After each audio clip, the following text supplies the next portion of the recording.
So what's up? How's it going today? In this video, we're going to take a look at quartal harmony with the song Feel Like a Stranger by the Grateful Dead, and a real focus on Bob Weir's playing during the rhythm sections, during the jam parts, So we're going to break down what quartal harmony is, how to apply it to this song, and all that good stuff. We're going to have a practice bracket track, of course. You can try it out, but first, let's give a listen to just some examples of me messing around with it over both the A jam part, the A mixolydian, and the C sharp minor jam part as well. So let's check it out.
So first off, what is quartal harmony? I don't want to get into a full breakdown, but just a quick overview, and then how we can apply it to this song and others. It's always important to not only think about learning a song as learning many things, learning many songs and many things within it, rather than just thinking about learning this one song, that's it. But also when you learn specific things within that song, whether it's a guitar part, the vocal melody, a little riff, whatever it is, don't think of it as just learning just that thing. You're learning so much in there, and there's so many songs, so many riffs that are so much like it. So we can apply this idea to so many other situations as well too. So what is it? Quartal harmony is just like the word says, the root of that word quartal is talking about fourths. So when we learn a chord normally, say C, probably help if I have my guitar not muted, right? Here we go. C. We're going to go from here to here is a major third, from here to the next note, major third, and so on. The next note actually is a perfect fourth, and then a third. But those distance between those notes within that chord are called intervals, and a lot of them end up being thirds, but not always for a lot of chords.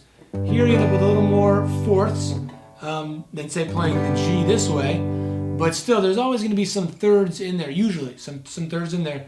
So a quartal harmony is when you're just using fourths, or at least primarily fourths, instead of a lot of thirds in there. And it gives you a very different sound. So if we're playing, say, this A chord, here's a way of playing. It's an A sus2, so technically it's a little different.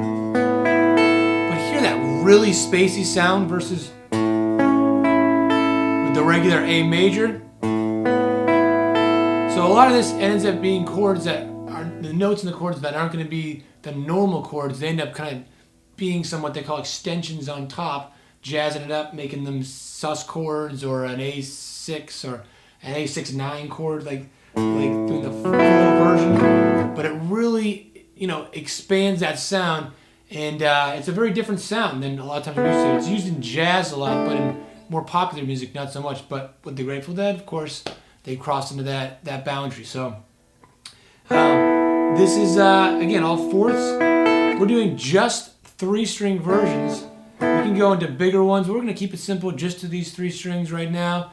And you can even break it up to just 2. This and that. But a little more on that later. So how would you apply this to this situation?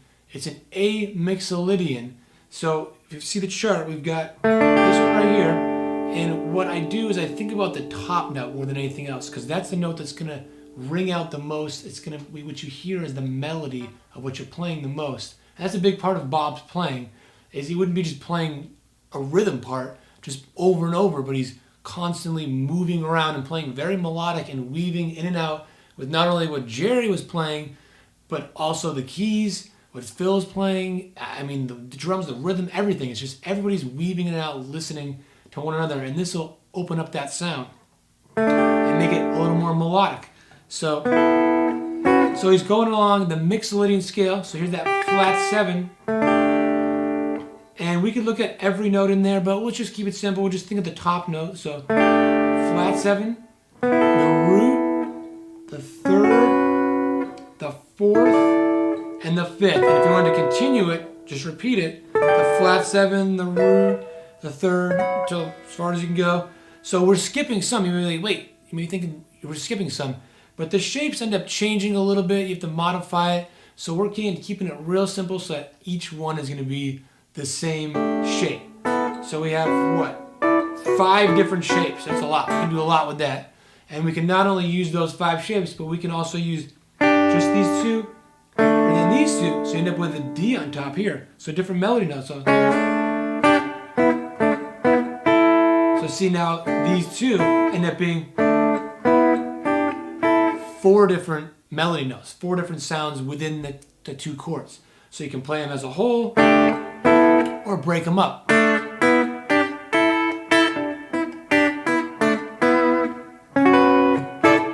And you can do that for all. So that really opens things up. So, hopefully this is a new sound. You're like, oh, I like that, I'm going to get into it. Although, caution, when I first learned quartal harmony a long time ago, I went a little too nuts. I would use it all the time. I loved it. And now I use it very sparingly. It's not like I just use it or I don't. Once in a while, I'll kind of switch into that mode, but usually I just use a little bit here and there, just kind of mixed in. So maybe in this situation, I'm playing more triads, regular chords like A and G here, and then maybe a little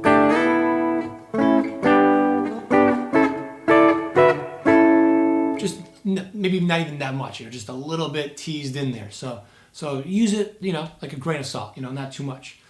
So that's the first section. Then they jam over the C sharp minor. It's a regular minor scale, and we can use the same thing and apply it to that. So starting out down here, here's our C sharp. So this will be the 4th.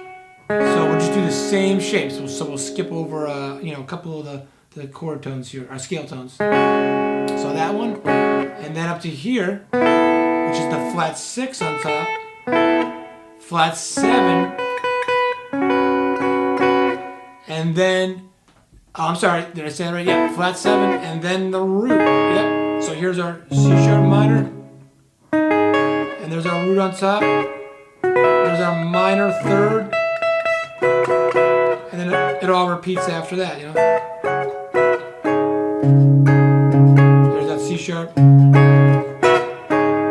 So a good thing if you try it out on your own is you can always try it on E and just play E, whether you want to try E major, E minor. We'll do the same minor here.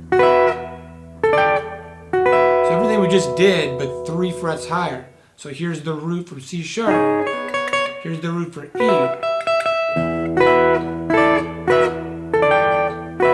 So it's just a way to practice it real quick and hear how it sounds in a context by playing that low E root, and how it sounds against that, But of course, we've got to practice backing track as I usually do in these videos, so you can try it along with that.